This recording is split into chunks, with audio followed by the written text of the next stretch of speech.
colder in here than it is back there. It's colder in here than it is back there. Yeah. It's like as soon as you walk through that door, you could feel it.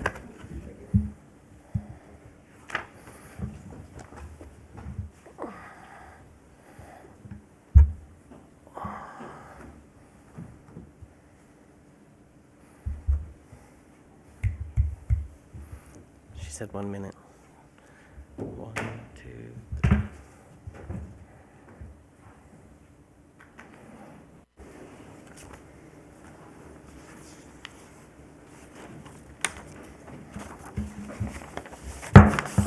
Reconvene from closed session. Do we have a report? Mr. Chair, we have nothing to report at this time. Roll call? Chairman John Gish, Here. Vice Chair Mark Elliott, Director Gloriana Rhodes. Here. Director Tosh Ishihara. Here. Director Jeremy Coe. Present. Stand for the pledge. I pledge allegiance to the flag of the United States of America and to the republic for which it stands, one nation, under God, indivisible, with liberty and justice for all.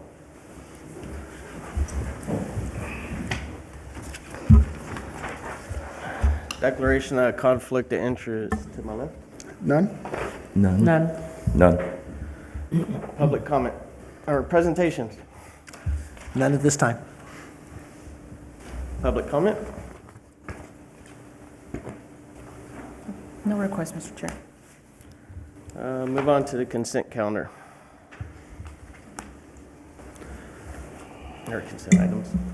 Consent calendar item 8.1, December 20th, 2018, regular board meeting minutes. Item 8.2, December 27th, 2018, special board meeting minutes. Item 8.3, monthly register of warrants. Item 8.4, receive and file November 2018 incident and training report. And item 8.5, receive and file monthly year-to-date budget report. Mr. Chair, I have a discussion on items 8.2 and 8.4. 8.2 and 8.4. All right. Mr. Chair, I'd like to also have a discussion on 8.5 if no one else wants to pull that one. Okay. So I have a motion to approve 8.1 and 8.3. Mr. Chair, can we just hold off, or can we have a discussion first? That's fine. That way we don't have to do roll call twice. Okay. So, Mr. Chair, on 8.2, the special call meeting, I don't think it's common practice to have that many special called meetings, so I was just wondering if there was something should be in the notes of that meeting, how that meeting came about, because I don't think it's really clear just by reading the meeting minutes. I don't know if that's something you'd like to have the chief include or not. Yeah. So the reason why the meeting was called? Yes. Okay. What would you, give me a suggestion of what you're thinking, just so we're on the same page. I just don't, at the beginning of the meeting, that the meeting was called based on the policy 7 point whatever it is? And, yeah, what took place for that meeting to be called to order? Yeah, so as far as the 3 members that wanted the meeting? Yes. Okay, so it's not normal practice to do that? Just so if, for instance, if the chair called the special meeting, I wouldn't put in there the chair called the special meeting. Why not? That's a good question. Why not? But I don't know, it's just not, it doesn't, it's not required. If the board wishes to do that, the board wants to vote and have that amended and actually start doing that, we need to amend potentially how we do the regular board meeting or whatever. I guess we can put something in there. It's just never, it's not past practice and it's never been done before. I'm not. Understood. I'm just moving forward. Maybe that's something we should consider. I mean, Why the meeting's in the called? time I've been here, the only special call meetings we've had are ones that we've planned. So there really haven't been a really special or emergency call meeting. So I just think it'd be important, and maybe it should have been discussed at the meeting, so it would be in the minutes, but that didn't take place. I think it was discussed why the meeting was called at the beginning. I think there was some comments, so it's on the tape why it's on there. It's not in the minutes, so it's not required to actually, it's not, minutes are not verbatim. They're a summary of the discussion that was happening. So there was comments about why the meeting was, but if we go back, there was a special meeting called at one time when we had a complainant that came in and had inquired about things that were being done through the district, and we didn't put anything on there then that said why the meeting was called. I don't have a problem with it if the board wishes to put somewhere in there under, let me look at the minutes here, where I have them in front of me.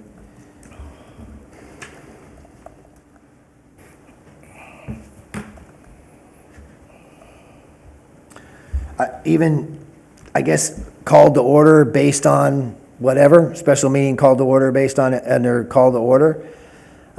We could put something in there that would say the meeting was called to order based on policy 3.3.5, section 7.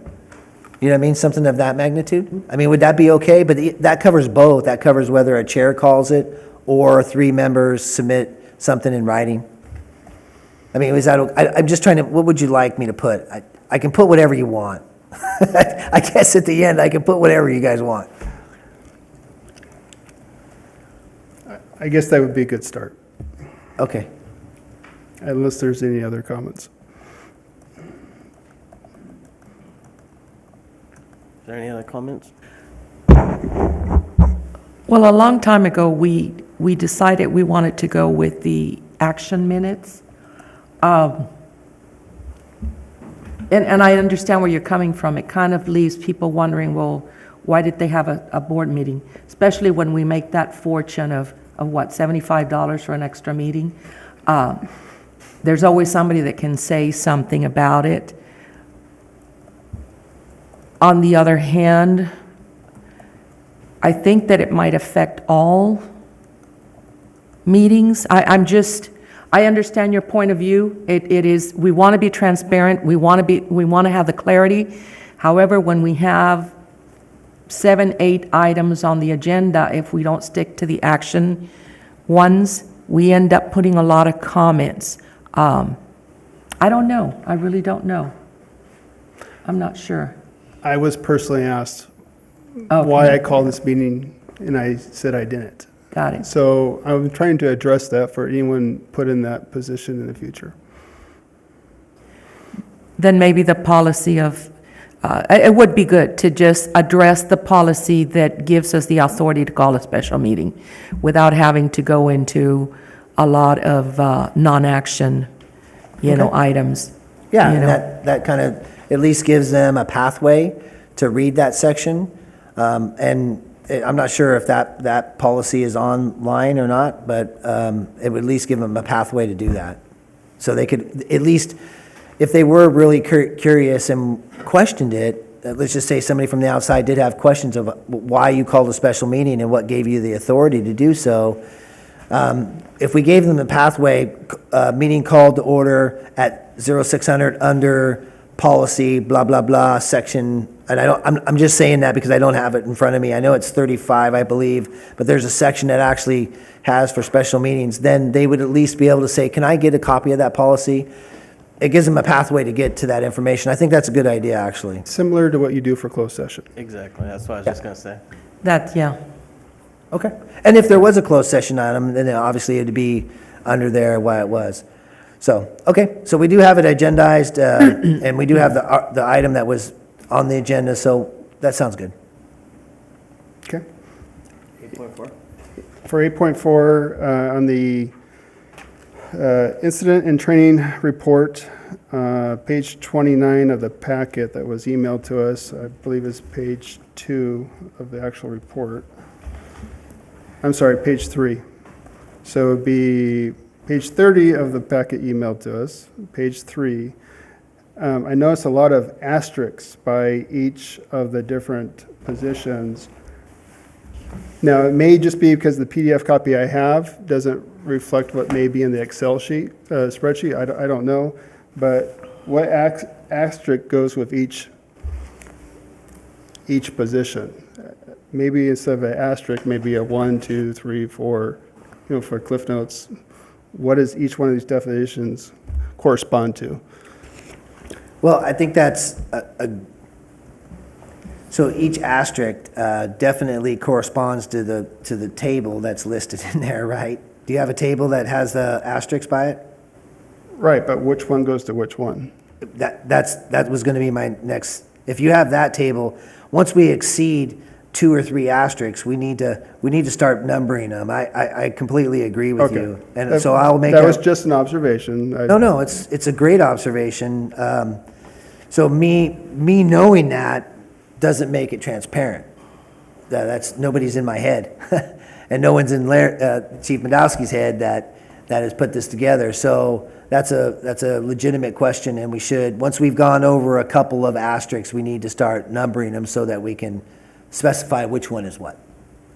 Then on page 4, the overtime hours, the year-to-date, I showed,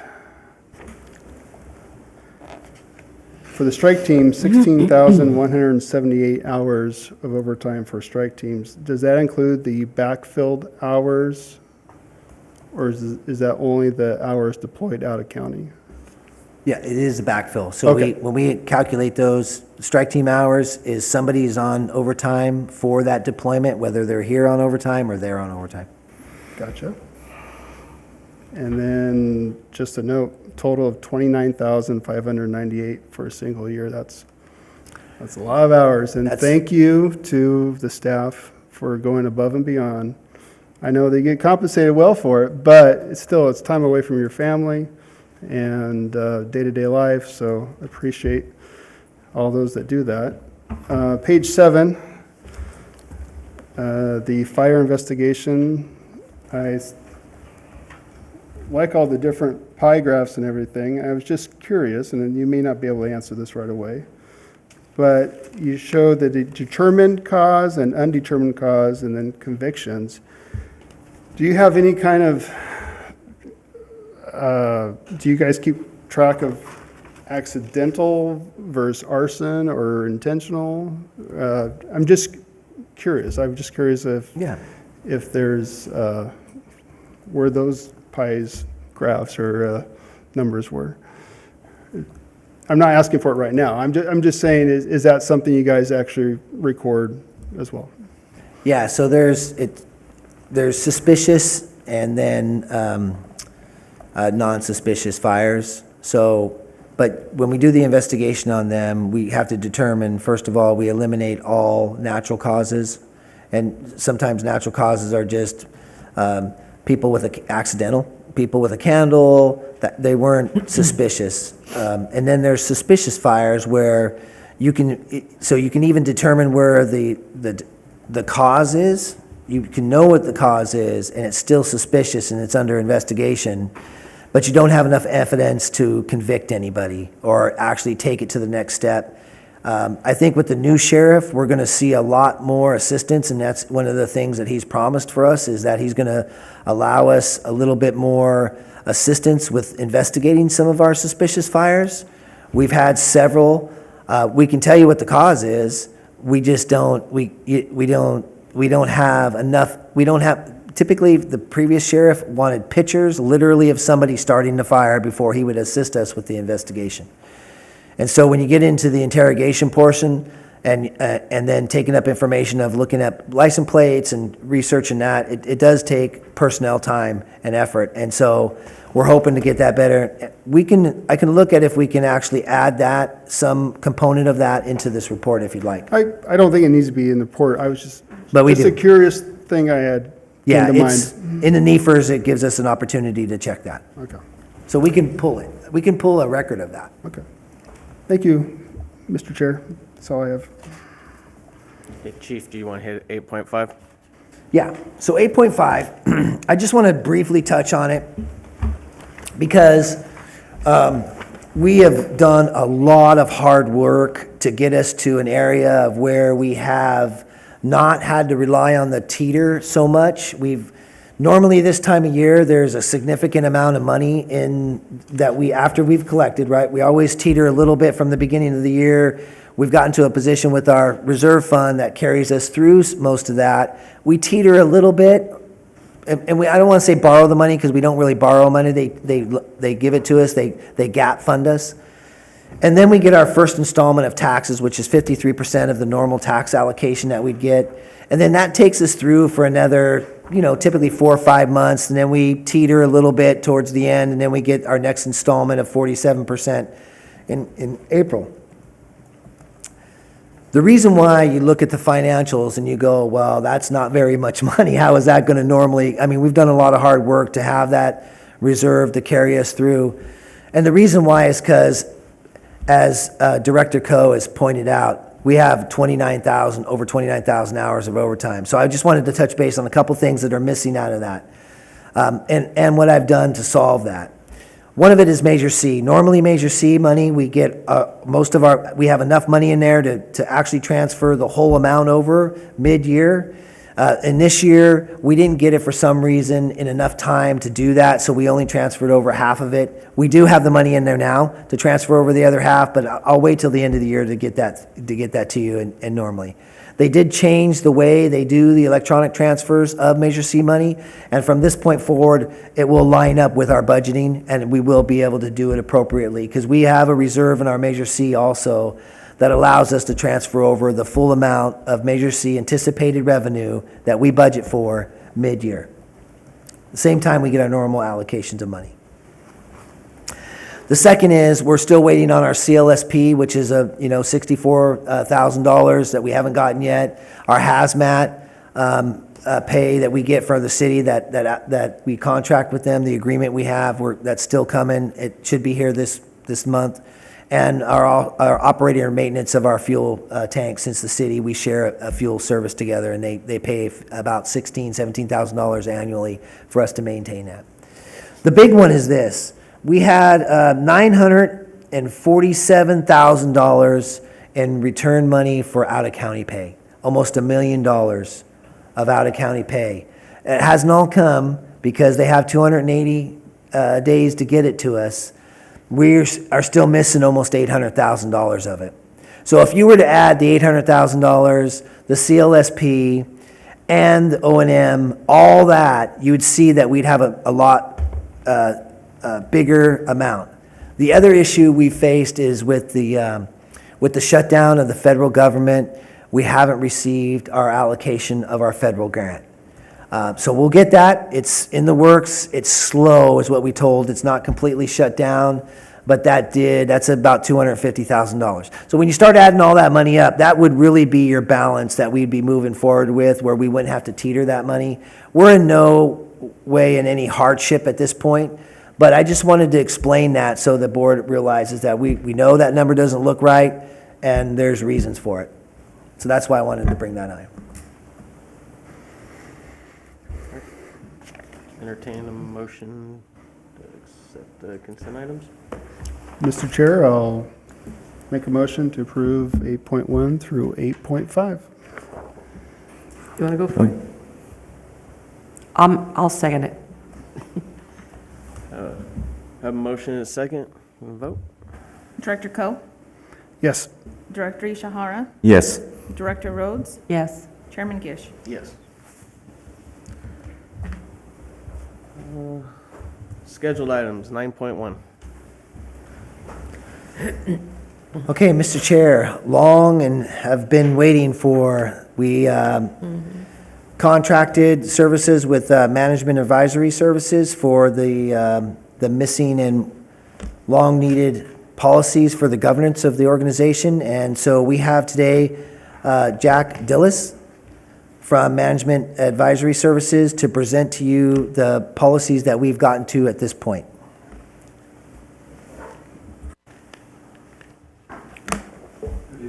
Good evening. Here you go. No, it's on.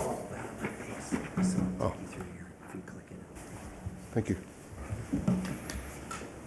Good evening. I am with Management Advisory Services, and I was here back in 2014 and did our initial study, which had to do looking at your financial practices, and came up with some recommendations. And phase 2 of that, we talked about at the time, was coming back to work on some policies and procedures for the district. So that's why I'm back. Let's see. If you just click it, it'll move. Oh, there it is. Thank you.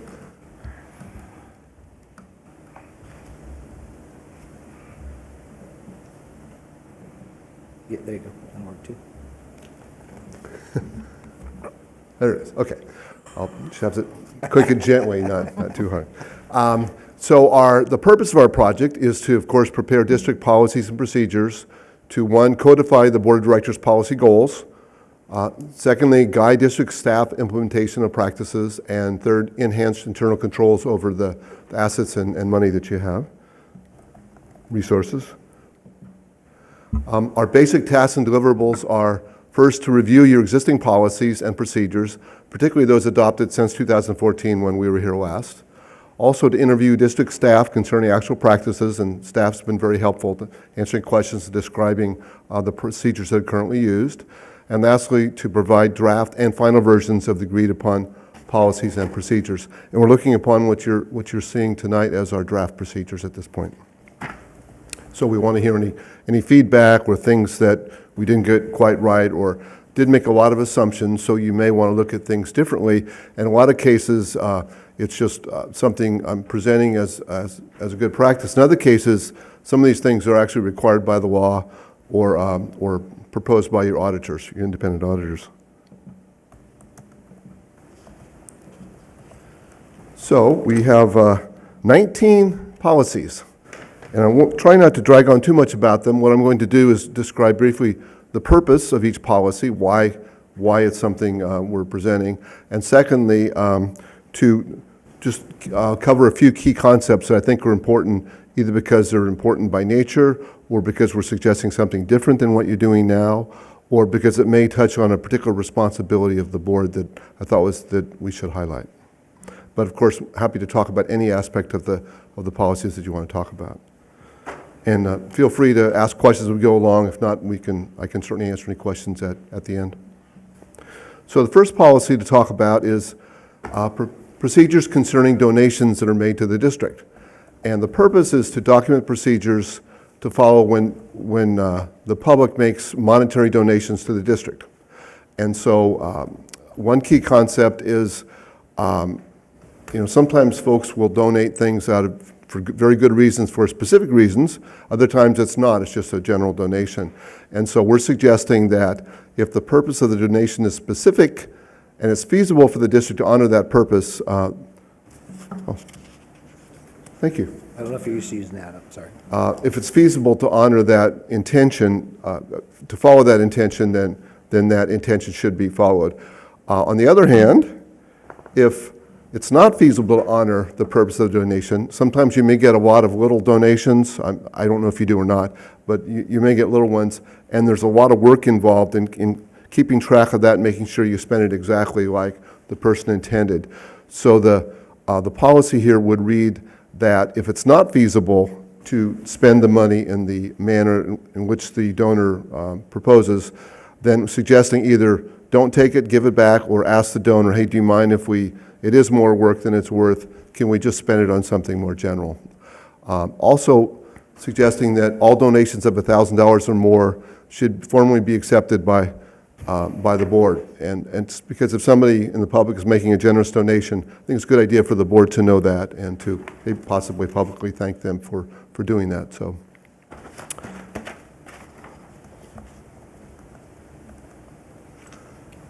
that's that policy, number one. Second one has to do with full cost hourly rates. And so the purpose of this is to document the procedures used to calculate full cost hourly rates.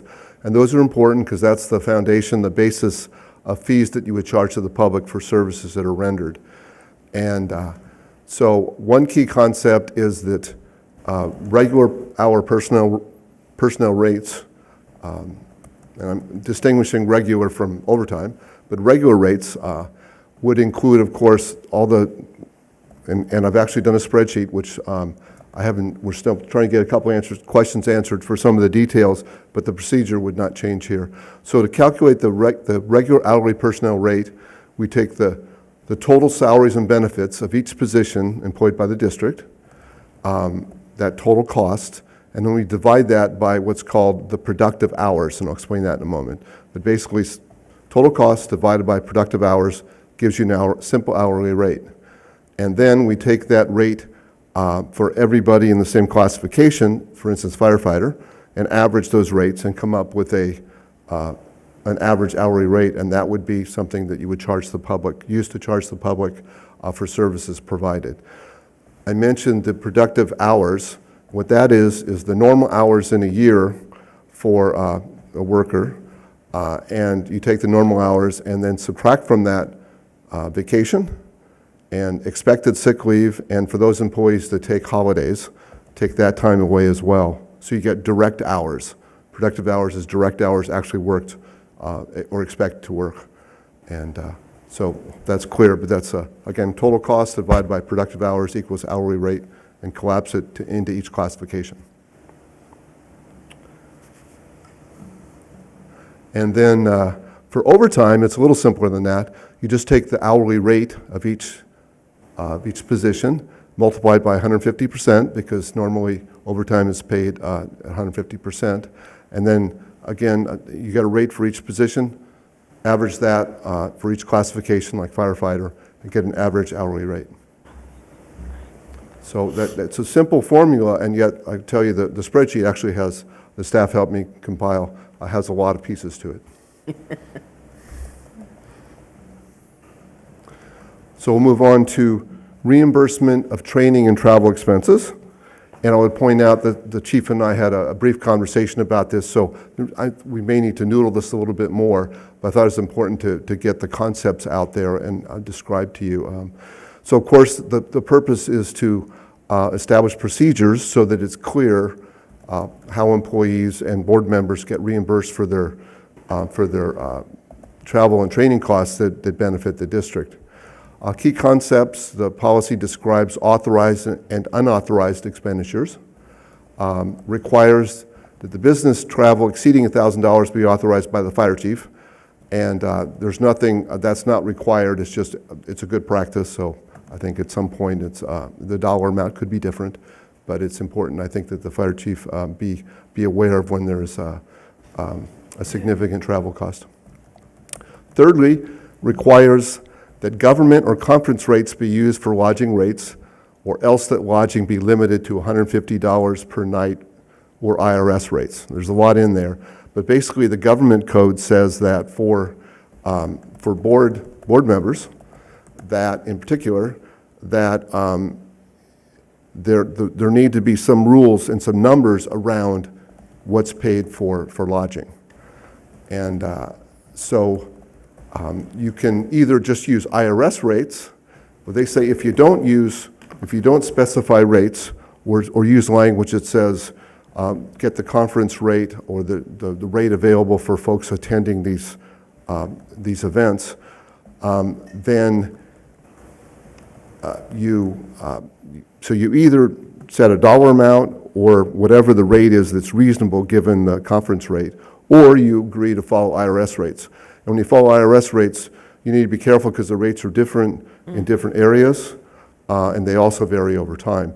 So I think even though this is a little convoluted, it's simpler to set your own rate. That said, I understand there are times where, particularly for strike forces and other things, that you may not know what the rates are, and you certainly want your employees to get reimbursed for their legitimate costs because they're probably paying what they have to pay in those particular areas. So we're going to noodle that a little bit more, but I also want to double check because even though the law's real clear about board members, and it's simpler, and most agencies use the same rules for all employees and the board, it may be that we could look at them differently because they are different sets of circumstances. So we'll look at that a little bit more, but the big message is you need to have some rates or structure around what the rates would be. And the same thing is true for meals. And so again, you either set your own reasonable rates or you follow the IRS rates that, again, can vary by area and over time. So these are just numbers I suggested as reasonable. They could be anything different. Needs to be reasonable, but these are just numbers that I saw were being used elsewhere. So these may or may not be appropriate for your district, but it's important, I think, to have something simple and clear. Again, you potentially run into the same issue with higher costs somewhere, but you kind of have to make a decision, at least for board members, and then we can look again if it might be different for other employees.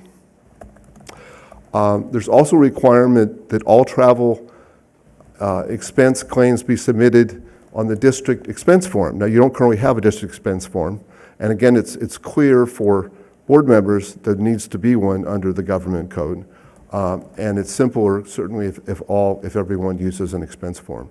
So recommendation is that you use one.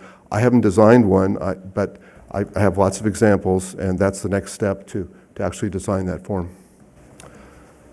Also, you're probably aware that there's a requirement that board members attending a meeting or activity at district expense are required to report about that activity at the next regular board meeting. And it could be a group report, but that's, so I stuck that in the policy as well, just for clarity. So that's one we'll look at a little bit more. Records retention policy. This was suggested by your auditors. It's good to have record retention policy, and as I got more into it, I discovered there was more to it than I anticipated initially. So it's not quite a book. There's an attachment to the policy, but it's still quite a bit. And I tried to weed out a lot of things, but still there's quite a bit there. But the idea is that you establish minimum retention periods, how long you're going to keep records. You can keep them longer, but there is some sense to saying, we don't really need to keep them longer than we need them for. If we don't need them anymore, why have them? There may be reasons where you want to keep ones longer, though, historical reasons or some other practical purpose. Things like grants, of course, and so forth, you normally need to keep records for the length of the grant and beyond, and that's spelled out in the attachment as well. It got really convoluted trying to figure out where in the federal or state codes it suggests how long you should keep something for, each particular document. So I found the state actually did something put out for local governments, and they said that special districts should follow the same rules to a certain extent with lots and lots of references. So I basically just borrowed the references that the state put out there, and other fire districts have done the same thing. Even though I started to track them down, I thought it just was taking too much time. So I thought it was reasonable to just use the same that the state was suggesting you use in their document. There could be some work involved in this, and it may be that you don't want to have a policy that's as broad, but I thought it was something to start with and see what you think. Yeah, very good. Procedures for authorizing the write-off of differences between cash collected and recorded receipts. And this will happen, and even with good accounting and good internal controls, occasionally there's a difference between how much cash is on hand, even though you don't collect a lot of cash, my understanding, and what's in the books. And so this is something just to basically say there's a simple procedure that says that it will be documented, what the difference is, and it would be signed by staff and by the executive assistant and by the fire chief, and then the summaries of that would be maintained. And that'll keep your auditors happy as well, just so you have a record of where there's a cash difference. Balanced budget policy.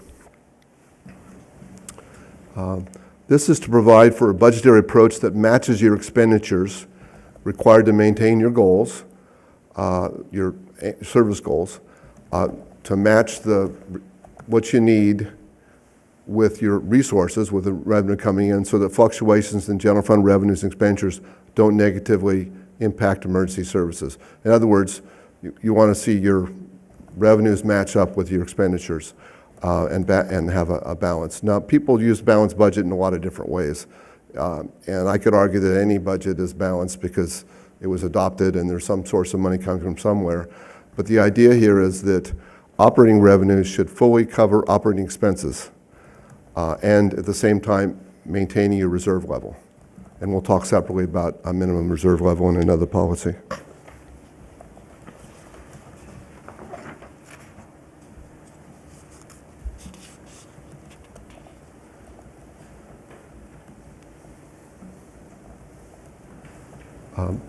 And I'm suggesting here, total expenses may exceed revenues in a year, in your budget, but only if your beginning fund balance is used to pay for one-time costs. So the idea here is that your revenues may cover your operating costs, but you could dig into fund balance beyond your revenues to pay for one-time costs like capital improvements.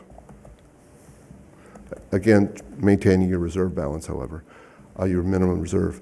If negative deviations occurred during the year, the fire chief would propose solutions to the board, and the board would take proactive action to address those impacts so that you can move to maintaining that balanced budget as events happen, things that you don't expect to happen occur.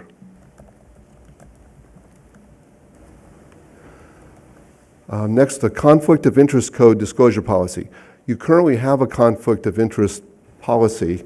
It deals more with what I'll call behavior, with things to not do, to be careful about what activities you participate in and so forth. This is a separate kind of policy. This is a disclosure policy. It has to do with the Form 700s that the Fair Political Practices Commission, FPPC, requires lots of folks to fill out, including board members. And so this is about the Form 700s. There's almost a book that the FPPC has that describes all the nuances, or many of the nuances, of conflict of interest, and it's really complicated and impossible to understand because there's just so much there. And so what the FPPC did was it collapsed. They have a suggested policy code language that's pretty brief, and I've placed it into the policy, and it basically says that you'll follow the current rules of the FPPC, and has a reference to the section, and by adopting the policy in its simplest term, it's saying, and as they make changes, those changes would be effective for you as well. I know that's maybe doesn't sound very helpful to just have something referring somewhere else, but it really is complicated. And in fact, I'm suggesting that whatever you do in this policy, that you run it by district council, because it is very much a legal matter, and perhaps your attorney would have some other input on that. But it is important. I fill out my Form 700s as well, and for things that I do, and I fill them out in my career. And I know that, and they ask lots of questions about your finances, but the idea is, I've made some assumptions here. I've made assumptions about who files Form 700s here, what disclosure categories they're in, and where the forms are filed. And I haven't had the chance yet to confirm that with staff. And so I made some assumptions that I'll revise if necessary. But I tried to keep it on the simpler side and meet the requirement that your auditors, again, have brought up about a conflict of interest policy. So I hope that's clear. I know I've asked attorneys numerous times myself about a particular conflict of interest issue, and usually if there's a question, it's well worth asking the attorney or whoever you have to give advice. Debt capacity issuance and management policy. So there is a fairly hefty policy here that I'm bringing to you, and I know you're not in the practice of issuing debt, but I think it's good to be prepared for that, because you may want to and need to at some point issue debt as a district. And so I believe these are all useful sections in here. These languages are practical, the sections are practical, and they're issues you really would deal with, whether when you go to issue bonds, say, and the kind of professionals you would need to hire to get good advice, the kind of steps you would go through, how you would manage after the debt is issued, what steps you would take through to manage it. There are disclosure requirements. There are things like you have to be careful anytime you put financial numbers out there to the public. You need to be careful that they're real numbers, or you potentially have some exposure to the bond investors because they might feel like they're misled. The board in particular has some responsibilities, even though you're not really involved in the details of issuing bonds. Nonetheless, security laws have put certain obligations on the part of the boards to understand, or at least make somebody in the organization, but it all falls with the board on some level for these kind of obligations. So there's some responsibilities there, I guess what I'm saying. So I tried to spell those out in a useful format, even though it's a little on the lengthy side. It may not be practical right now. I think it'll help you when and if you go to issue bonds at some point. Some other things, just a few things about issuing bonds. I'm suggesting that you probably don't want to issue debt in general for small amounts. It tends to be impractical to do that. So as long as you have the resources, I would suggest not issuing debt unless it's at least $100,000. You should make sure you have district resources in the future to be able to pay the debt service. So if you have an obligation to pay $100,000 every year, you want to make sure you'll have $100,000 in your budget to be able to make those payments.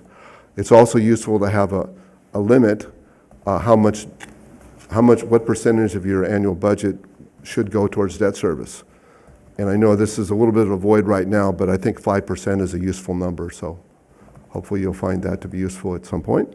And again, I put in here the fire chief would arrange for debt disclosure training sessions that would include about potential liabilities that would include the board as well.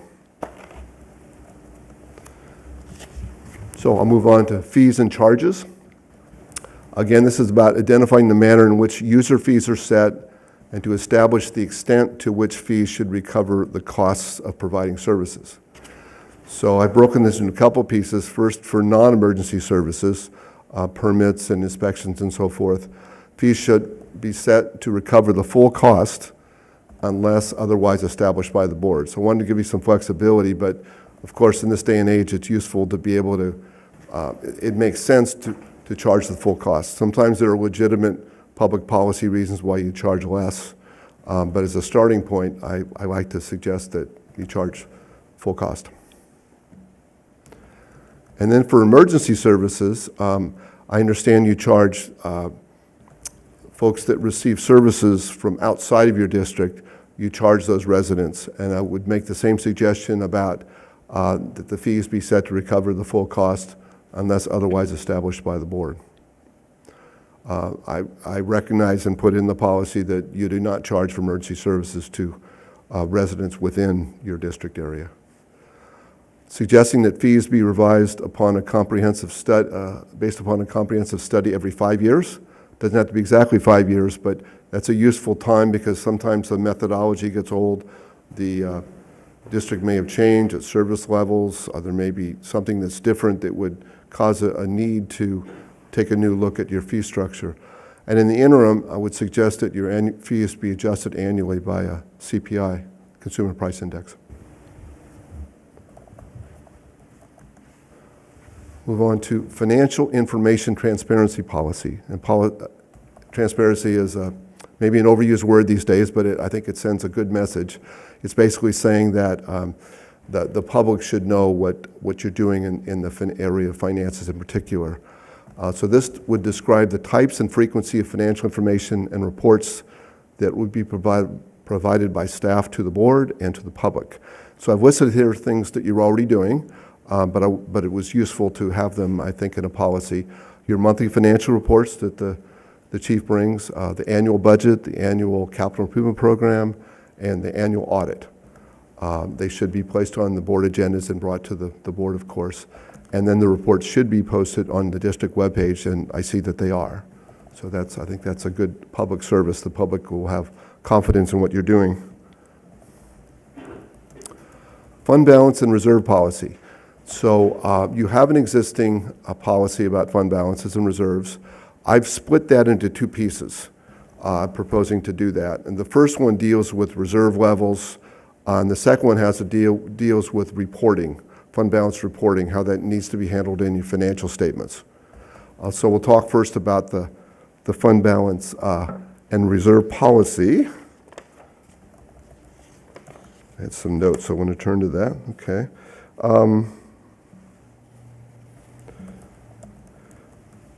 So I'll try and touch base, compare to what your current policy says versus anything I'm suggesting that's different.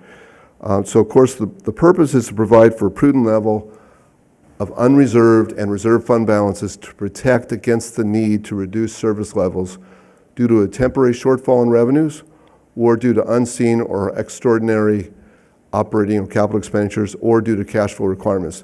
There are various things that could impact your finances, and so by having enough reserves, you should be able to withstand that and move on down the road. So key concepts are that this would apply to the capital outlay and general funds. The general fund minimum reserve fund balance, and this would range from 30 to 35%. Now I know your current policy is between 10 and 20%. So this is more, and so let me explain how I got to that number. As the chief mentioned earlier about timing of some of your tax revenues, a good portion, 60% of your revenues come in really not until halfway through the year, and that's your property taxes and the property tax override revenues. And so you're waiting just about 6 months to get 60% of your revenue. I should say 60% is for the whole year, but 30%, so half of what you get in the whole year, 60% of your budget, of your revenue for the whole year is for property taxes and property tax override. Half of that is 30%. So 30% of your budget is you're halfway through the year, and that 30% hasn't come in yet. It comes in at that point. And so for cash flow purposes, because of that volatility, I believe you should have that 30% in the bank. And so one way to do that is to have your reserve level would be 30%. There are agencies out there that they only get property taxes, and so in those cases, I'd suggest that they have a 50% reserve for that. Every agency is different. I know your Measure C dollars come in every month, as I understand it, and so that's a different kind of a. And so ideally, you'd have revenue coming in as you're spending it through the year. And when you have it lumpy, that creates the need to have a reserve. And besides that, there are other reasons why you should have a reserve that we touched on, but basically, you might have emergencies, you might have to buy something unexpected, the economy will change, and so you may have a drop in revenues. And so I added another 5% on top of the 30 for those kind of issues. Some of those issues I don't want to duplicate anything, so the 30% for property taxes really covers some of these other issues. And so I only added 5%, or I might have added more. So I think 35% is a reasonable fund balance reserve, and could make a case for putting more in because of things that could potentially happen. But I also think there's a reason to be reasonable about that. And I did notice when I was looking at some of the reports from the county that in the fall, when you're waiting for dollars, they sometimes show negative cash balances on there. And that is a reflection of the fact that you, again, are spending money and you don't, the cash, now I guess you have a deal with the county where it works out, and it seems to work for you, but I look at that and I think you really should have a reserve that covers that. And maybe you get by now, but if something else happens, it may push you into a position where it wouldn't work, where you'd have to impact services, and I know you don't want to do that.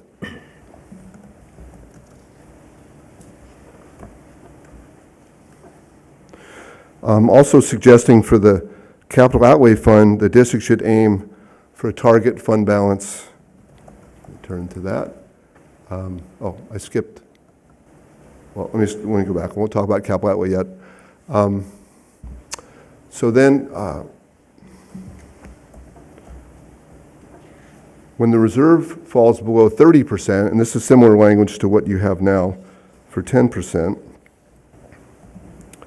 the district shall replenish the reserve by reducing recurring expenditures and/or increasing revenues. Also, when the general fund revenues exceed expenses, this would be new, the district shall strive to add at least half of a surplus to reserve. In other words, your year is ended, you got extra revenue, your revenues exceeded expenditures, so you got a boost in your in your revenues. So I'm suggesting that half of that additional, that new revenue, go in to replenish your reserves if you need it at that point.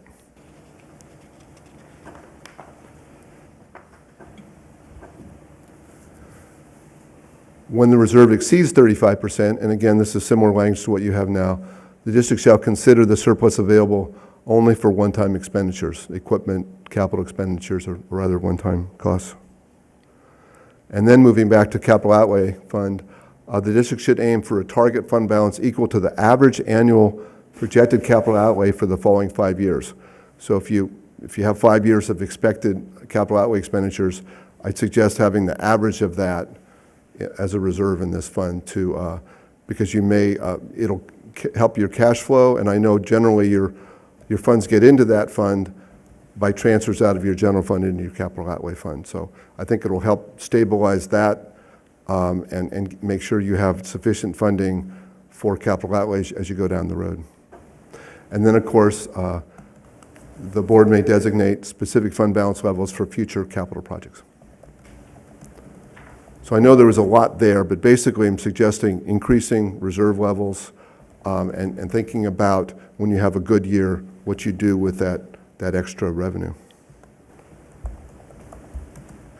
So the other fund balance policy I was talking about is called the reporting policy.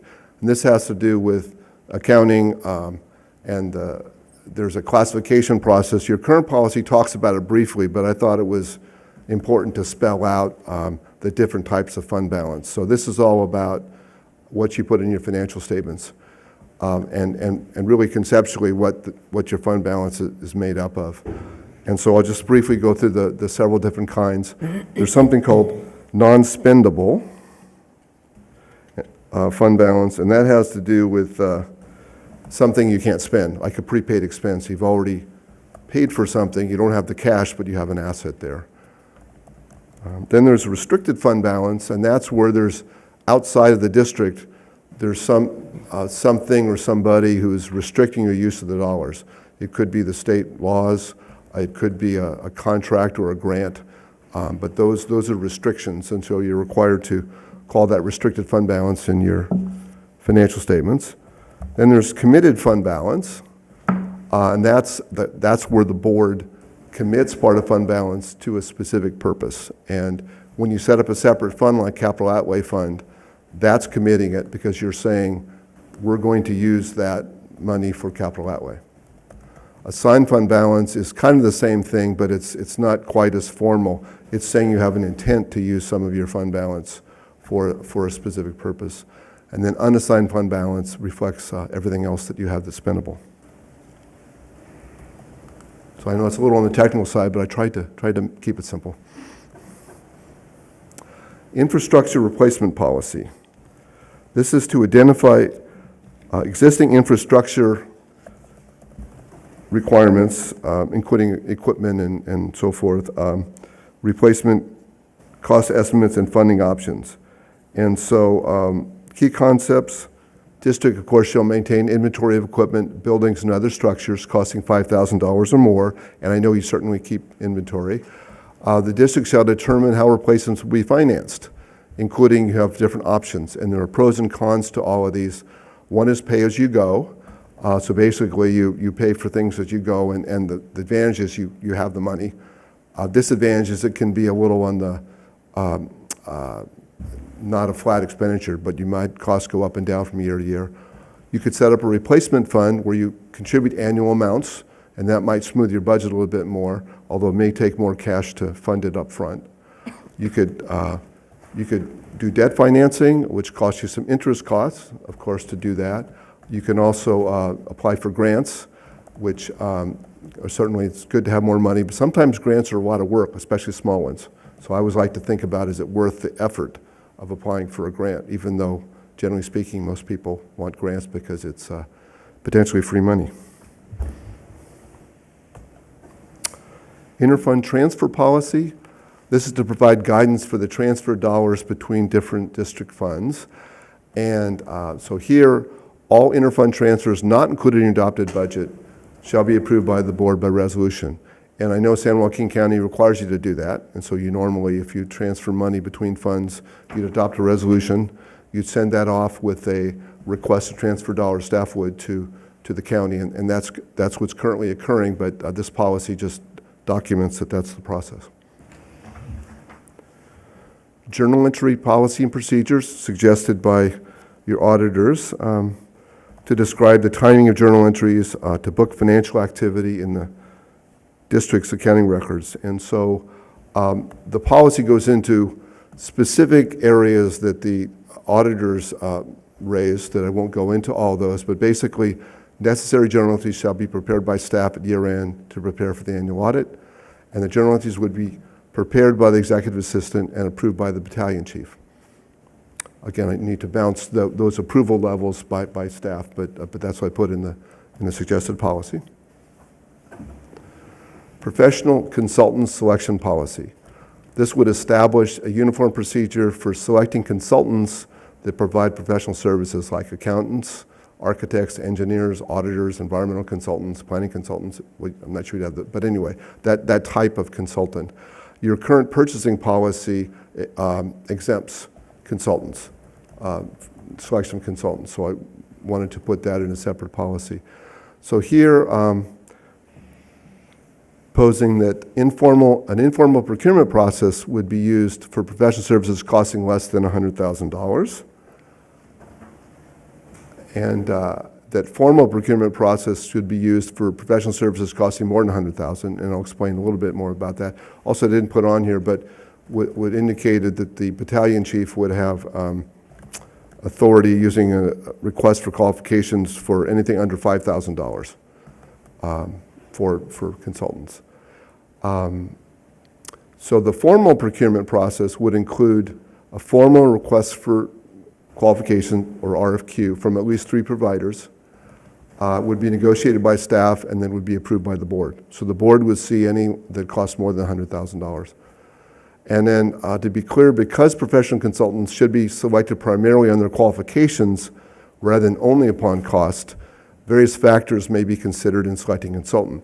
And so I listed about a dozen of those, what those criteria might be in the policy. But you certainly want to look at the cost, and that's certainly a factor.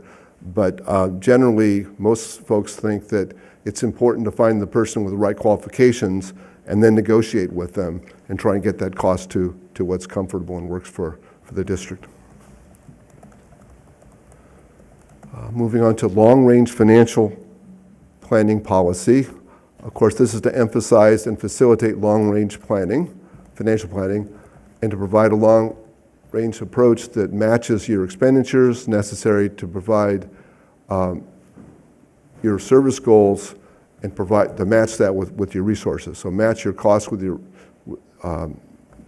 to pay for your services with available resources. And key concepts, annual budget shall include 5-year projections of revenues, expenses, and fund balances for each fund, and capital expenses and related revenues would be further described within the 5-year capital improvement plan. And I know you have 5-year projections, you have a good capital improvement plan, but this just documents that that's important, and you have a policy to address it. Operating and capital accountability policy.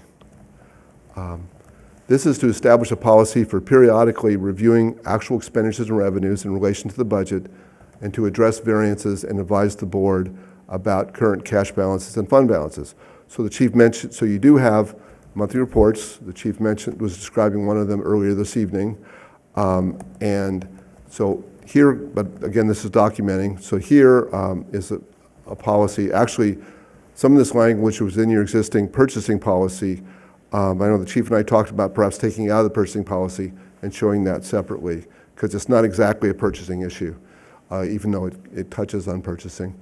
And so here, but I did add a new requirement to talk about cash and fund balances. And I believe the reports the chief brings you describe cash, but I'd also like to see fund balance, because that can be different than cash sometimes, just to see where you are with a fund balance perspective. So the chief would bring you monthly financial reports. And then significant variances and necessary corrective action shall be explained to the board through a narrative accompanying the reports. And I know the chief provided a narrative, a verbal narrative tonight. And so that's important, I think, to not just look at numbers, but to bring them alive and say, you know, here's a trend, or we're short here, or over here, just to make the board aware. And then, because you may or may not have to make corrective actions, but you should know that in a timely way. And it's great that you have this now, because many agencies don't. And so some go by, and a year can go by, and they don't know they have a problem. So it's good that you receive the information and have an opportunity to talk about it. Policy for use of one-time revenues. Purpose, to provide direction for the use of one-time revenues that you receive, one-time non-recurring. And the concept here is that one-time revenue should be spent only on one-time expenses, such as equipment or capital projects.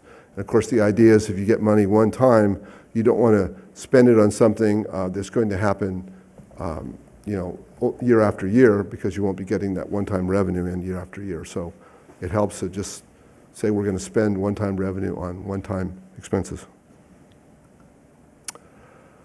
So those are the 19 policies. In addition, I believe it's 9 more that we're still working on. So I've listed them here. I don't necessarily need to read them all off, but there are 9 policies here that they're more in the procedures area, but they're also policy issues. So we'll be working on those, and we actually have initial drafts, but we're still working through some of the details and discussing that with staff. So those are the policies that we're bringing to you. So any questions or comments or things you'd like to know? Mr. Chair, if you don't mind, you briefly made a comment while you were going over the fee and charge policy regarding, we currently have a policy for charging non-residents, but you specifically said about including language for not charging residents. Oh, my understanding is you don't charge residents for emergency services, because that's a normal expectation in most communities. Okay. But you do charge for out of the district, as I understand it, because those aren't the folks that are paying for your services, if you will. And so I was just trying to say that the policy is explicit and says that we would charge for emergency services to those outside the district, but would not charge for those inside the district. Okay, I was just curious if there was any language for illegal acts by residents, if those are reimbursable or attempt to collect or something like that. That's a good point. Yeah. And yeah, there is. Under the currency billing, we do have that. And so we can make sure that that gets in there. For instance, DUI, that sort of is billed, and we can charge for that. And then illegal burning, depending on what that is, we can also charge for that kind of illegal action. And then the other ones would fall under, like, not following the fire code and that kind of stuff. And that kind of falls under a little bit of the other action, non-emergency stuff, but. Okay. Yeah, I like what I saw with what you're suggesting, and there's a couple of things I noted for myself to look into more. So thank you. Yeah, certainly. No, it's No, clear. I'm good, thank you, and I look forward to the next set. I know that we always get really confused with the signature part of it. So, yeah. You know, it's important to make sure things are properly signed. It's also good to have a practical policy, because, for instance, you wouldn't want to have 2 people have to sign something, and they're only around half the time. So there's a balance. So, but you definitely, it helps. The general rule is you want to have 2 people sign things unless it's something really small, just as a check. I think it protects everybody. Yeah, that's interesting, because we came across a problem with, and I haven't talked to Jack about this, but we did a solar agreement, and they got caught up with the financing of the solar because it was a purchase agreement, power purchase agreement, with the individual who was the chair at the time. And unfortunately, the agreement lasted over several years, and the chair wasn't there, and we had a problem getting through of having that signed. And so one of the issues we had to come back with the board is to authorize the fire chief to sign through that process so that we could get through that, because the chair changes sometimes annually, so it was a problem. I don't know if we can address that in the signature portion or not, but there's some documents that it's just easier and more feasible for a fire chief to sign through the permission of the board, obviously. Right. But I don't know if maybe we can get that in there too. Okay. That would be one of my suggestions. And the other one I talked to Mr. Dillis about was if we go on strike team with the out of county, and the firefighters at one point when we had the fatality, they were hoteled up. And so I don't know if it happened. It was reimbursable, I believe, the hotel itself. But if there wasn't a $150 hotel available, I wouldn't want our guys to be out for that. So that's the only thing that we talked about maybe looking at for the firefighters when they're out and they're doing that kind of stuff. We may have to look at some other reasonable. Obviously, the board is restricted to that kind of funding. And normally we get all of your guys' conference hotels. They're all set up for you through the regular rate, and that's not an issue. So we're in good shape there. So I think just maybe clarifying it.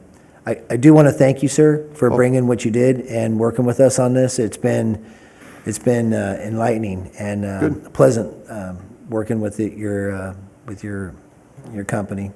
So I appreciate it very much, and I look forward to the next ones. Well, thank you. Just one final comment in thinking about the firefighters that are out there in these situations. You know, we just need to, I think, design something that is reasonable, and we can define what that is. But obviously, if they have no choice, then we can find words to describe that and pay the going rate, whatever it is. Yeah, we don't want them staying at the five-star resort, No. massages and lobsters on the bill. Yeah, Mr. Chair, may I? And I'm glad you brought that up too, because I like the IRS ones better than I mean, in some places, the IRS is going to be way higher than the 150. Unfortunately, in that particular case, where you're talking about very rural areas where the fires have happened up in the mountains or whatever, you know, the IRS is going to bring you down considerably. So looking at that very, very carefully. But even if there was some sort of a piece in the policy that identified, you know, a type of situation, a type of emergency, in terms of that, you know, it's whatever's available at that time. Yeah. Thank you. Thank you very much. Well, certainly. Thank you. So with this, we're not necessarily looking at adopting them because we have Yeah, a we few got more. changes that we'd like to bring back and bring the rest of them back to you too. But I wanted you to see where we're at with what we're doing. There's a lot, 19 this first go around. We have 9 more to go. They'll all be put in the manual and be ready for anybody who wanted to see them. And you know, we like to stick everything transparency online and have it available. So we're working towards that. But if you have any suggestions at this point for those 19, let us know and we'll get them to Jack, Mr. Dallas, I'm sorry. And I think I pronounced it wrong. I butchered it. I tried not to, sir, and I'm sorry I did. But we'll get them to him, and then we'll adopt them as a whole, if that's what you would prefer to do, all of them together. Yeah. Yeah? Yeah. Everybody agree with that? Okay. All right, moving on, 9.2. Okay, 9.2, we didn't do a PowerPoint presentation for this, and the reason being is that this is the same joint powers agreement that you guys have already adopted. The only difference in it is that the South County Fire Authority has been added. There's been some fine cleanup language with who they are, because it was Tracy and it limited different things, but other than that, it's the exact same agreement. There is no changes. And we amended the South County Fire Authority is on it. They're sitting at the dais when we meet, and they can't vote. They're just an ex officio officer at this point. So everybody needs to sign it, and then they can be added in. Any comments? You're right. That was the only difference, was the addition, and actually it wasn't even the name, it was just the acronyms or whatever. But this is just a personal favor. Maybe in the future, just highlight that, because I read through the whole thing to come back and say, well, that was the only difference. We've seen it enough so many times. I should have known better that it was just going to be an addition of another agency, but thank you. That No, was it. that's a good point. I should have just put a small staff report together so you guys could Yeah. have summarized that. I'm sorry. I'll be better at that. Any comments from my left? No, I have none.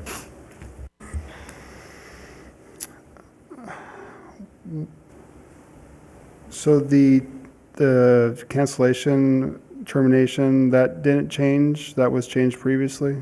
Yeah, I brought that back to you previously for a change. I'm almost positive. We did change that. It's not the 10 years Or is it- anymore. I saw that was the 2, so, Yeah, so it's down to 2-year notification of if we want to leave, which that was a pretty hard fight, but we got it passed.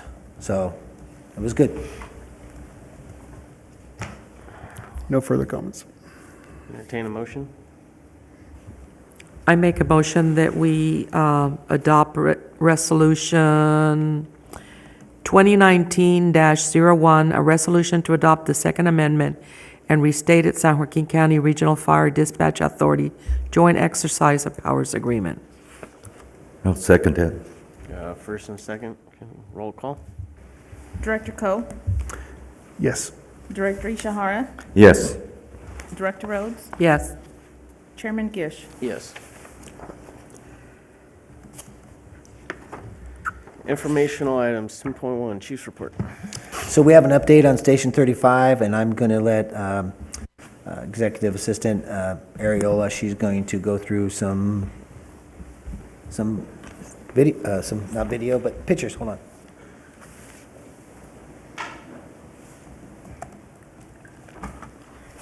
Thank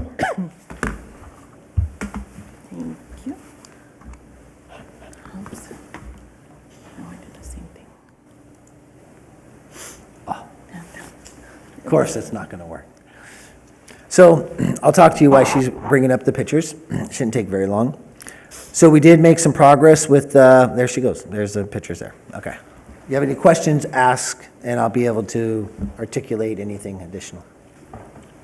Okay. At last meeting, we presented a brief update on the progress of Fire Station 35 and the estimated completion date being at the end of February.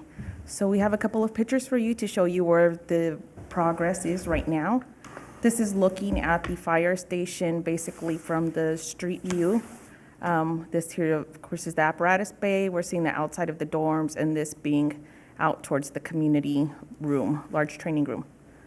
This picture shows the backside of the fire station. This here where the scaffolding is the back of the bays and the back entrance to the administration office on this side. These are the bright red doors that you can't miss, folding apparatus doors. They open sideways instead of being their traditional roll-up doors. This is a view of inside the apparatus bays. You can see it's a two bay. And currently they're storing a lot of the cabinets that are going in right now. So if you actually were to look, sorry, that was pretty sensitive. Going into this side, going to the left, if you were looking this way and through the apparatus bay, you'd walk pretty much right into the day room. And this is the day room here. They're finishing the concrete, polishing it right now, so it will be just a finished concrete in this room.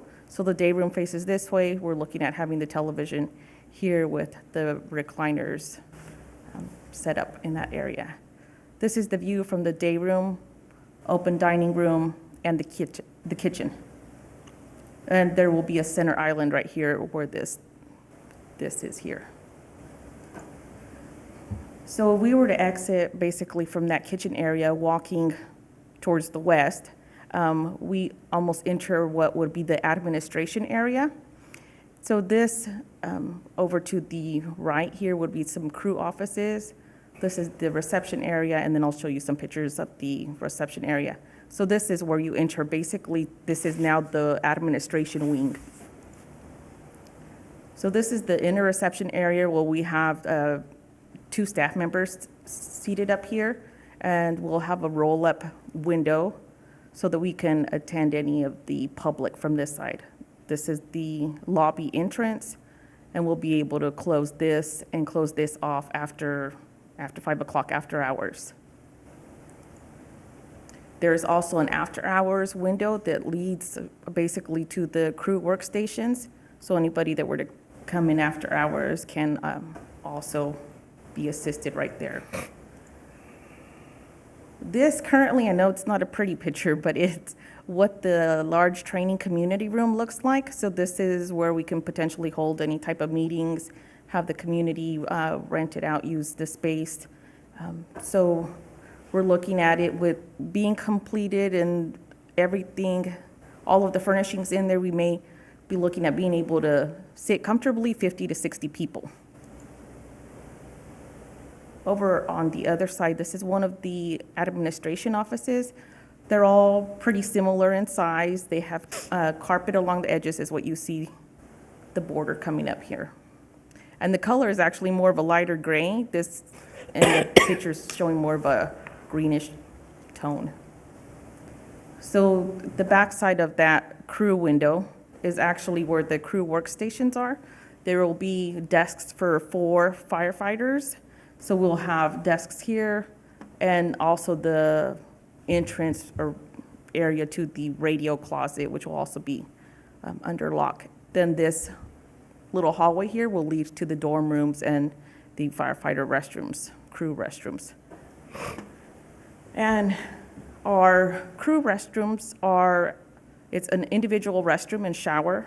Per each unit, we have 4 restrooms in the 4 crew restrooms and showers in the station. So the shower is back in this area right here, and it will be a full toilet and vanity. And we do have solar lights. Solar lights? They're skylights. Yeah, skylights. So I call them solar tubes because it's a tube with lights, but yeah, they're basically a skylight. So continuing on the firefighter on the crew side, this is an individual dorm room. So it will be 1 bunk, 1 firefighter per room, and they will have also a writing desk with a little bit of extra storage to store any additional of their needs they use. So each one does have the 3 lockers per dorm, so it's 1 per shift. Now, just outside of the firefighter dorm rooms is the captain's office. Will be room for 2 captains in this office, and they have a window directly to the apparatus floor, and then the other window is to the street side. Now, basically, this is a view from the outside of the captain's office. Window would be about right here, and this is the apparatus bay. In case anyone happened to briefly forget what the layout was, this was the firefighters area, and then this whole wing over here, you could say, is the administration side. This is another view of another one of the elevations. Basically, this is the main public entrance and entrance to the lobby. We also have a secondary entrance, which could be public use only for any type of after-hours meetings after 5 o'clock. They can use this entrance. This is what it should look like upon completion. One thing also, I believe Chief has mentioned that we will be putting a memorial. This is where the memorial will stand, right here, basically at the lobby entrance. And this is a view basically of the completed fire station, looking at it from the street side. So, any questions? And That's go ahead, nice. ask your questions, and I'll follow up with a couple things that did come up. I just want to thank you for doing that. Yeah, no problem. And welcoming us to the Monday tours. Unfortunately, my schedule has not permitted me to get there that early, but thank you for the invite. No problem. So the memorial is right here. This will go in here. We already got the statue signed up, and that should be here in time to have that there. We're also going to be selling bricks from behind the fire to help with that, and we'll have those available. There'll be 8 they're gonna be a combination pattern of 8x8s and 4x4s, so we'll be selling bricks to help fund that behind the fire effort, and then that'll be in that quad area right there. I do want to talk about this right here. So we did run into a little bit of problem, and just so everybody is under the same understanding. So we went with polished concrete floors, and so this slab is almost 3 feet thick at some points because of the location and the soils we had to do. The only thing that's carpeted is the main conference room. All of the offices are carpeted. All of the dorms are carpeted. Everything else, and of course the workout room has some, rubber mat in it. But other than that, the rest of the facility was just polished concrete. This area right here, this is that area where we have the TVs on this wall right here, and it's going to be the day room where they're going to have their chairs. We ran into a problem right here where there was footprints in the concrete that when it was installed, and so that is a problem for us. They had to grind that down, and see if she had a picture of when they were working on it.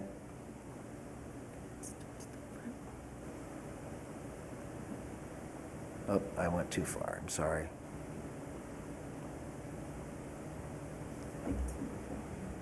Or? That's this one. This area right here, right where they were working, they had to grind it down almost a half an inch. The problem is when you take concrete and you polish it, you really got a small aggregate at the top, and then when you grind it down, you get a large aggregate and it sticks out, and it's a significant difference, and we're not going to be happy with the outcome. I've spoke to the person doing the floors, and in this area, let me get the main picture here. So easy there. So in this area right here, we have two choices. We can either put down an epoxy, which we're going to be putting in here. These are all going to be polished floors also in here with an epoxy on them. But we can put down an epoxy in this area, or we can do carpet. We don't want to do carpet. Carpet's kind of the last resort. So we have opted to do, he's going to suggest and bring us back a really nice swirled, like a red, it almost looked like flames on the floor as they're going through, an epoxy just in that area. We don't want to epoxy all the floors. We want to leave them polished. But it'll be kind of neat to see just the day room with that epoxy. So we're trying to fix the problem without making it look like it's a problem. So we're going to be working on that. But that's been the only issue we really faced, and also the window security screen. We're not happy with the size and the look of it. So we're working through some of those problems as we speak. I try to go out there, not every day, but as much as I can, to catch these before we get too far down the road, because I want to be honest. That is a lot of work that still needs to be done around the station. I think we'll get the inside done. I really do. I'm concerned about the outside because they have to have 3 weeks of good weather. And we're not in a great season right now. And the rain that we just got was not encouraging. They need 2 weeks to dry out. They're pumping it as we speak. And then a good week to get all the concrete. It's mostly concrete so they can pour it. The only part that's asphalt is the road going in. And we want that like 30 feet wide. But that takes 50 degrees and rising in order for them to do that. So I just wanted to let the board know we're working as hard as we can to meet the deadline and get the time frame out there and get this thing done. But, it was discouraging seeing the floor. Not only did it open up the big rock, there was nails and screws in there that when they polished it that came out, and we're just, we're disappointed. They knew that was a polished floor, and we're not happy with it. But I think they're going to make it right, and I think it's going to be still a nice product when we're done. So transparency, bring it out, let you guys know. I want you guys to be aware of it before we get down the road. Okay? And you asked me, why is just this one got epoxy on it? So now you know why we had to do that. And in red, we won't miss it. Right. That's right. It should, The pictures he showed us of the blue floor that he had done, because it'll have the red with a white swirl, a yellow swirl to look like, and then he's going to put a gray smoke in it. So it'll really kind of have it's like a swirl almost. It should look really nice. And I've asked him to outline a little bit of it, like flames, so it'll look like it'll be different. Question, if I may. Now, this is a relaxing room. Is all those flames gonna, I mean, our guys are gonna be like this while they're relaxing? Good point. Maybe we need to go with the blue. I mean, I don't know, it's just, when you were saying that, I'm going like, well, that's their relaxing room. They're supposed to be kicking back and That's so, but, I'll have to refer to HR offline here and see if I may have stepped over that line. So, okay, here you go. Every Monday still, if you guys want to come out. And if it's not a Monday and you want to go out there and just take a look at it, just drive on out and tell them who you are, and somebody will walk you through. and one more question, and we will have a plaque, like. Absolutely. Yeah. That was important, and so it's kind of gapped 2 boards, so we're gonna have them both on there. So we'll have everybody from that, and then the people that have because Ty contributed quite a bit to it. It would Yeah. be right to not at least recognize him on that. And so all of the board members that contributed to the station will be on the plaque. Perfect. So, Yeah, that was going to be my question, because that was my concern. Even when, I remember when they did the San Joaquin Council of Governments, because it took a span of time, there was actually the original people that had been a part of the decision-making of the building and everything else, they were no longer on the board. So to make sure that anybody that contributed is a part of it. yeah, so we're going to do, obviously, chair, vice chair, and then board members, and then turn around and do, I think I got arranged and then to do contributing board members or past board members that are on there that contributed, and then the builder, the fire chief, and the architect. That's, Because you even have the groundbreaking board members, Right. So you have 3. right, 3 so layers. 3 spans, right? You're absolutely right. So everybody will have their name on the plaque. It'll be it's going to be nice. I think it's going to be a great station. A lot of people said this is the biggest station I've worked on, and it's really going to come together. It's going to be state of the art. We got the G2 system coming in, which is going to be, although we don't have the CAD yet to produce the exact, but it's going to have timers on the walls for countdown timers for the guys putting turnouts on. It's going to be just a great station. The bathrooms, which you showed you, we've opted to not put in shower stalls. They will have walls and the floor is a coating, but it's more of an open shower. You're going to be able to have like a teak bench there and hang your towel up and be able to shower, because the whole bathroom's yours when you're in there. It's not like anybody has to share it. So it's got heat lamps in there. It's going to be really a nice facility and putting corian on the walls and in the shower, and it'll be nice. You guys I think you'll be real happy with the outcome. I might add, if you go recently, you better bring your boots, because the mud. Oh yeah. Yeah. Right now. Yeah. Benny and I just went out there this afternoon. Yeah. It looks nice. It's quite muddy there. Yeah. Not quite, but you were there. We're close. That's what we said about 34. I know we did. That's what I was going to say. Continue on your report for B. Okay, so next item is LCW Public Employees Conference. We're coming up. It's going to be myself, Becky Areola, and Haley Salazar. We're going to be going to that. It's going to be a great conference, bringing us up to speed with a bunch of stuff that has come out legislatively about labor law and negotiations and stuff like that. So we're looking forward to that. That's going to be a good time. No, it's not going to be a good time. It's going to be an educational time. Yeah. Take that back. And then, as requested, we went ahead with the chief's update of district goals and objectives. And so I kind of lined them out there. I'm hoping this is what you guys were looking for, is something more written. So we went with formal, established, clear, defined governance policies. So we've retained, and we're just going to keep adding to this as we go along, so it'll Perfect. just be a constant addition. So retained management services for development of current governance policies, which we had tonight. He did the presentation. Provide a pathway to good governance, received recognition of good governance from the CSDA and SDLF. Approved purchase of tablets to retain and provide access to governance documents. And provide schedules to the fire board for upcoming SDA conferences. And we did that last month.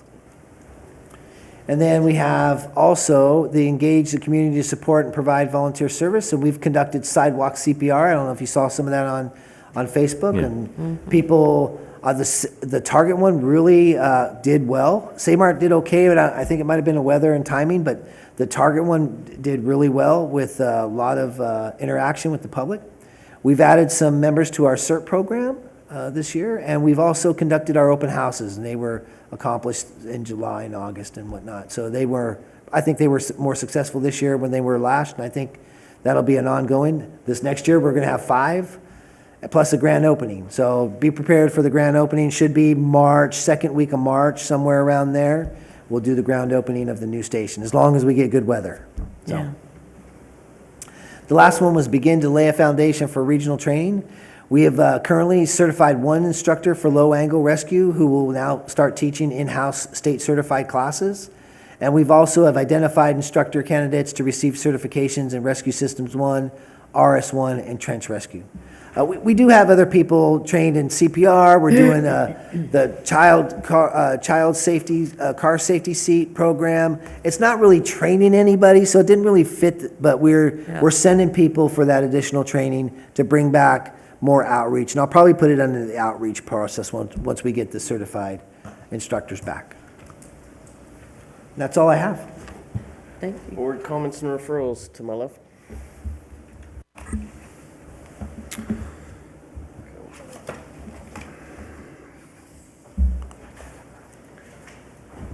No, I'm good. I'd just like to thank the staff, chief, and also want to thank the firefighters on the breakfast that they always, at the senior center, they help serve the seniors over there when we have every Friday, and I think that's good PR too, I think. So, thank you, and also the chief and the staff having breakfast, able to survive after our cooking. So, but thank you. No, I have nothing. Thank you. All right, I have nothing else for us. Adjourn the meeting until February 21st at 7 o'clock here at City Chambers. Thank you. Bye. 19